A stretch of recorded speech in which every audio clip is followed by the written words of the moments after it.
Bonjour, dans cette capsule méthodologique, nous allons aborder la résolution des structures hyperstatiques par la méthode matricielle et nous allons parler plus particulièrement de la méthode matricielle pour les structures de type poutre et portique. Pour les besoins de cette vidéo, nous allons raisonner sur la structure de portique hyperstatique qui est présentée ici. Donc nous avons deux encastrements au niveau des nœuds 1 et 3 et un appui articulé au niveau du nœud 4. Vous voyez qu'on a une inertie qui est variable avec EI pour les membrures 1, 2 et 2, 4 et 2 EI pour la membrure 2, 3. Première étape pour cette méthode matricielle, ça va être l'analyse de la structure qui va consister à présenter deux vecteurs, soit le vecteur de déplacement et le vecteur de force nodale. Donc essentiellement, on fait la même étape d'analyse que pour la méthode des rotations au chapitre 7, mais on va présenter les résultats sous la forme de deux vecteurs. Le vecteur de déplacement, ça va être θ1, θ2, θ3, θ4, avec θ1 et θ3 qui sont nuls du fait des appuis encastrés. Donc on va avoir 0, θ2, 0, θ4. Le vecteur de force nodale, on va le remplir avec la valeur des moments au niveau des différents nœuds de ce portique. Au niveau du nœud 1, le moment est inconnu. Au niveau du nœud 3, le moment est inconnu. Au niveau du nœud 2, on n'a pas de moment externe impliqué, donc on aura M2 qui vaut 0, M1 inconnu, donc on garde M1, M3 inconnu, et M4, 0, puisqu'on n'a pas de moment sur l'appui articulé. Donc voici nos deux premiers vecteurs. Deuxième étape, calcul des moments d'encastrement. Pour ceci, nous allons utiliser l'annexe D des notes de cours, comme pour le chapitre 7. Et nous allons bâtir un vecteur que l'on va noter FE, le vecteur des forces d'encastrement.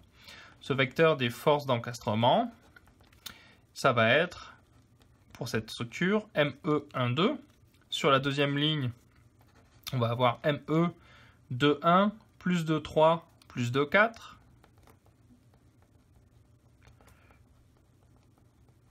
Sur la troisième ligne, on aura ME32. Et sur la dernière ligne, ME42. Donc il suffit de remplacer la valeur de chacun de ces moments d'encastrement par les résultats numériques que vous allez trouver en utilisant les formules de l'annexe D. Troisième étape, la matrice de rigidité. Donc pour construire la matrice de rigidité globale de ce portique, on va d'abord avoir besoin des matrices de rigidité élémentaires, c'est-à-dire des matrices pour chacun des trois éléments qui composent ce portique. Matrice de rigidité pour l'élément 1, 2. Ces coefficients de rigidité vont être K11, 1, 2, 2, 1 et 2, 2. Et c'est une matrice qui aura la forme EI sur L, 4, 2, 2, 4. Et nous avons vu d'où venaient ces valeurs lors de la démonstration en classe.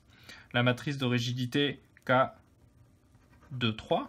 Donc pour l'élément 2, 3, ces coefficients de rigidité seront K2, 2, 2, 3, 3, 2 et 3, 3. Et ce sera aussi de la forme EI sur L, 4, 2, 2, 4, sauf que, attention, pour l'élément 2, 3, on a une inertie qui est 2 fois plus grande. Donc ici, ça va être 2 EI sur L, 4, 2, 2, 4. Et ainsi de suite pour la matrice de rigidité de l'élément 2,4. Généralement, on procédera à la fin de cette étape 3 à l'assemblage de la matrice de rigidité globale de la structure.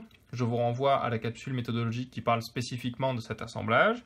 Et ensuite, on pourra passer à l'étape 4, qui est la résolution.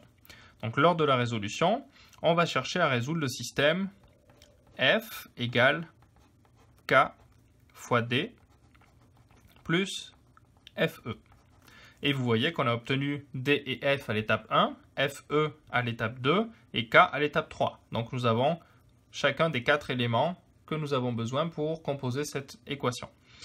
Donc dans notre cas de figure, on va avoir M1, 0, M3, 0, qui est égal à une matrice de rigidité.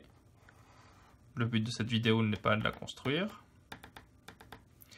Multiplié par le vecteur de déplacement, 0, θ2, 0, θ4, plus le vecteur de force d'encastrement. Là aussi, vous allez trouver une valeur pour chacune des 4 lignes. Et à cette étape-là, on procédera à la réduction du système matriciel. Pour réduire le système, on va regarder le vecteur de déplacement. Et à chaque fois qu'on va avoir une valeur nulle dans ce vecteur de déplacement, on va enlever la ligne et la colonne correspondantes. Ici, j'ai un 0 dans la première ligne de mon vecteur de déplacement. Ça revient à multiplier par 0 la première colonne de la matrice. Ça, c'est une propriété du produit matriciel. Et on va également enlever la première ligne du système au complet. J'ai un 0 dans la troisième ligne. Donc, je vais enlever troisième ligne et troisième colonne du système. Et donc, je vais avoir un système réduit qui sera de dimension 2. Je ne l'ai pas précisé avant, mais ici, bien entendu, la matrice de rigidité globale de la structure sera une matrice de dimension 4, puisqu'on a un portique qui est constitué de 4 nœuds. Cinquième étape, ça va être le calcul des moments de continuité.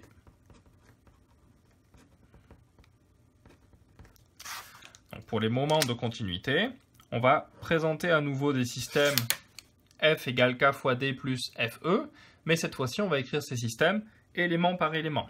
Donc, par exemple, on va commencer pour l'élément 1, 2. Donc, les moments de continuité seront M12, M21. On va prendre la matrice de rigidité de l'élément 1, 2, qui était EI sur L, 4, 2, 2, 4. Le vecteur de déplacement qui était θ1, 0 et θ2 qui est inconnu.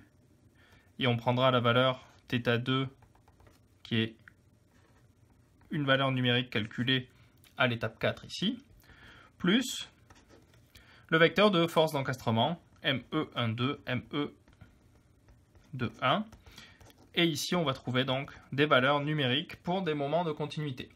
Et on fera la même chose pour les éléments 2, 3 et 2, 4. Et comme pour la méthode des rotations, à cette étape 5, nous prendrons le temps de vérifier que les conditions d'équilibre sont respectées. C'est-à-dire que ici, on doit trouver M42 qui est égal à 0, et également on doit s'assurer que la somme de M21 plus M23 plus M24 est égale à 0. Donc voici pour les grandes étapes de la méthode matricielle.